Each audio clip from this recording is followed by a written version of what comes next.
Hi viewers, আমি লিটন চন্দ্র Majumdar Liton BD এডুকেশনের পক্ষ থেকে তোমাদের স্বাগত। ভিউয়ার্স, আমরা আমাদের আজকের চ্যানেলে আলোচনা করব প্রনাউন, অর্থাৎ সব ধরনের প্রনাউন, ক্লাসিফিকেশন অফ প্রনাউন এবং প্রনাউনগুলো তোমরা কিভাবে ব্যবহার করবে, একটি সেন্টেন্সে কিভাবে খুঁজে বের করবে। ভিউয়ার্স, তোমরা যারা নিজে থেকে ফ্রি রাইটিং লিখতে চাও, অর্থাৎ মুখস্থ কম করে কোনো কিছু নিজে থেকে লিখতে চাও, আমি বলবো এই ভিডিওটি হবে তোমাদের জন্য সবচেয়ে সুন্দর একটি ভিডিও। তোমরা এই ভিডিও থেকে এমন একটি ধারণা পাবে যাতে তোমরা নিজে থেকে যে কোনো কিছু খুব সহজেই তোমরা লিখতে পারবে। তো ভিউয়ার্স, আমি বলবো তোমরা ভিডিওটি না টেনে দেখবে এবং চেষ্টা করবে কিভাবে একটা সেন্টেন্স থেকে ফাইন্ড আউট করতে হয়, আমি সেটা ভিডিওতে দেখিয়ে দেব এবং কিভাবে কোন প্রনাউন কোথায় ব্যবহার করতে হয় আমরা সেটা আমাদের ভিডিওতে দেখাবো। ভিউয়ার্স, তোমরা যারা আগে থেকে চ্যানেলটি সাবস্ক্রাইব করে রেখেছো তাদেরকে অসংখ্য ধন্যবাদ, আর যারা এখনও চ্যানেলটি সাবস্ক্রাইব করোনি আমি তাদেরকে বলবো ভিডিওটি দেখো, দেখার পর যদি ভালো লাগে তাহলে অবশ্যই চ্যানেলটি সাবস্ক্রাইব করবে এবং পাশে থাকা নোটিফিকেশন বেল অন করে দেবে যাতে আমার তৈরি করা প্রত্যেকটা ভিডিও তোমার কাছেই প্রথমে পৌঁছে যায়। তো ভিউয়ার্স, আমরা আমাদের কাজ শুরু করি। ভিউয়ার্স, আমরা আমাদের আজকের চ্যানেলে দেখাবো সবগুলো প্রনাউন একসাথে, অর্থাৎ তুমি কিভাবে এই প্রনাউনগুলো ব্যবহার করবে। আমরা যদি প্রথম ঘরে আমরা নিয়েছি ডিফারেন্ট প্রনাউন্স, অর্থাৎ বিভিন্ন ধরনের প্রনাউনগুলো আমরা এখানে আলোচনা করব।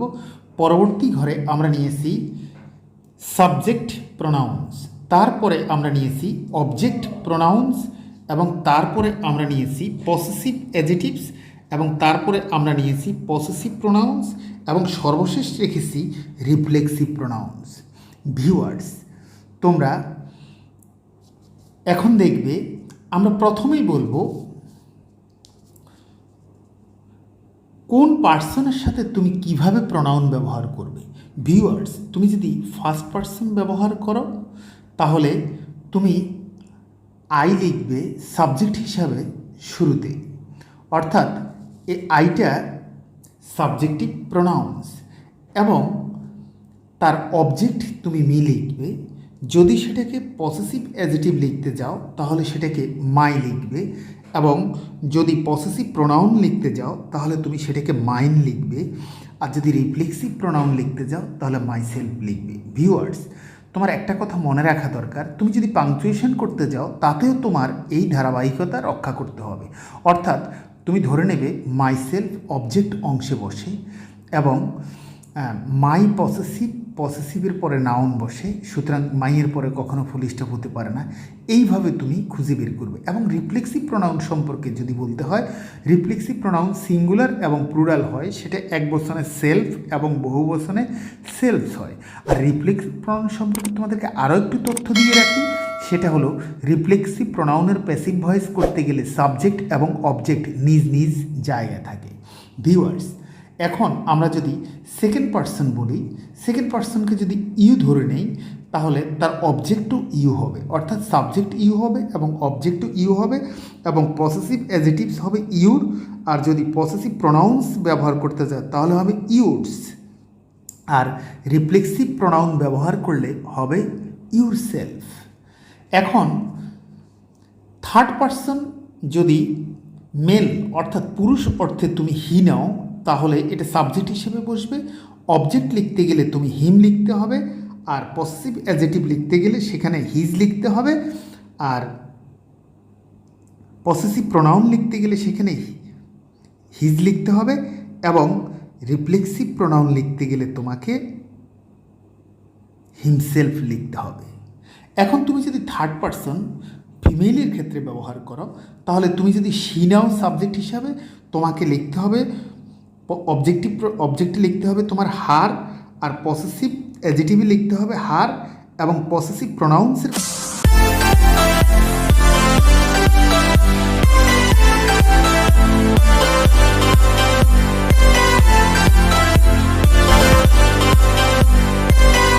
ঘরে তোমাকে লিখতে হবে হার্টস, আর রিফ্লেক্সিভ প্রোনাউন লিখতে হবে হারসেলফ। এখন থার্ড পার্সন যদি তুমি থিং অর্থাৎ কোনো বস্তুর ক্ষেত্রে ব্যবহার করো, তাহলে তুমি যদি ইট ধরো, অবজেক্টেও ইট লিখতে হবে, সাবজেক্টেও ইট লিখতে হবে, এবং পসেসিভ অ্যাডজেটিভসে তোমাকে ইটস লিখতে হবে। আর একটা মনে রাখতে হবে, সেটা হলো ইটসের অর্থাৎ ইটের পসেসিভ প্রোনাউন্স হয় না, আর রিফ্লেক্সিভ প্রোনাউন তোমাকে ইটসেলফ লিখতে হবে।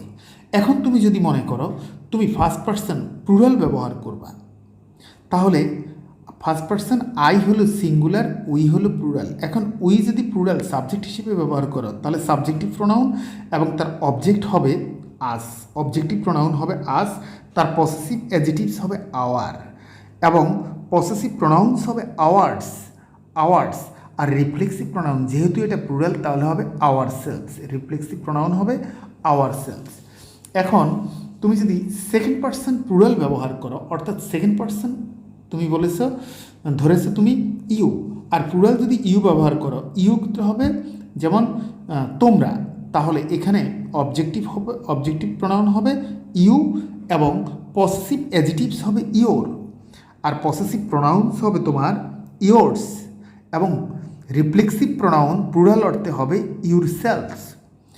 থার্ড পারসন এবং যদি বস্তু তুমি প্লুরাল অর্থে ব্যবহার করো, তাহলে দে, দে, দে হলো সাবজেক্টিভ প্রোনাউন্স, এবং তার অবজেক্টিভ প্রোনাউন্স হলো দেম,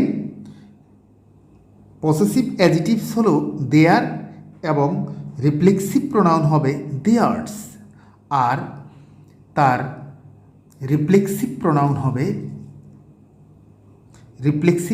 হবে দেমসেলভস। ভিউয়ার্স, মনে রাখতে হবে তোমাকে রিফ্লেক্সিভ প্রোনাউন সেটা তোমার সিঙ্গুলার হতে পারে, প্লুরাল হতে পারে, অর্থাৎ সিঙ্গুলার হলে হবে সেলফ, আর প্লুরাল হলে হবে সেলস। এবং আরেকটা মনে রাখতে হবে, এদের প্যাসিভ ভয়েস করার সময় সাবজেক্ট এবং অবজেক্ট নিজ নিজ জায়গায় থাকে। আরেকটা ব্যবহার মনে রাখতে হবে, রিফ্লেক্সিভ প্রোনাউন যদি সাবজেক্টের পরে বসে, তাহলে সেটা এমফেটিক প্রোনাউন হয়। ভিউয়ার্স, যদি তোমরা ফ্রি রাইটিং লিখতে চাও, তাহলে তুমি মনে রাখবে মাই পসেসিভ, পসেসিভের পরে নাউন ব্যবহার করবে, আর মাইন ডাবল পসেসিভ হিসাবে তারপরে ফুল স্টপ ব্যবহার হবে।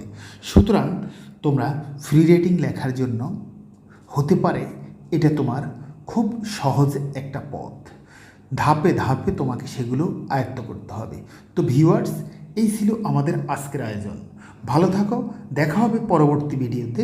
আমাদের পরবর্তী ভিডিও আমরা কয়েকদিনের জন্য, যেহেতু এইচএসসি পরীক্ষা আমাদের খুব কাছেই, সুতরাং আমরা প্রনাউনের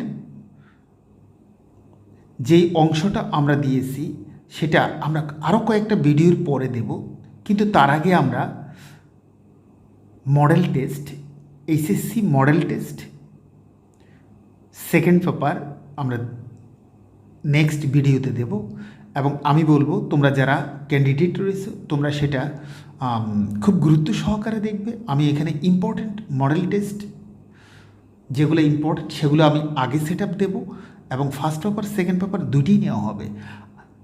আমি যে মডেল টেস্টগুলো দেব, তোমরা যদি সেগুলো আয়ত্ত করে রাখতে পারো, আমার বিশ্বাস তোমরা খুব অনায়াসেই তোমরা A+ পাবে। শুধু A+ নয়, তুমি 90% নাম্বার ক্যারি করতে পারবে। সুতরাং ভিউয়ার্স, ভালো থাকো, দেখা হবে পরবর্তী ভিডিওতে। সে পর্যন্ত বাই।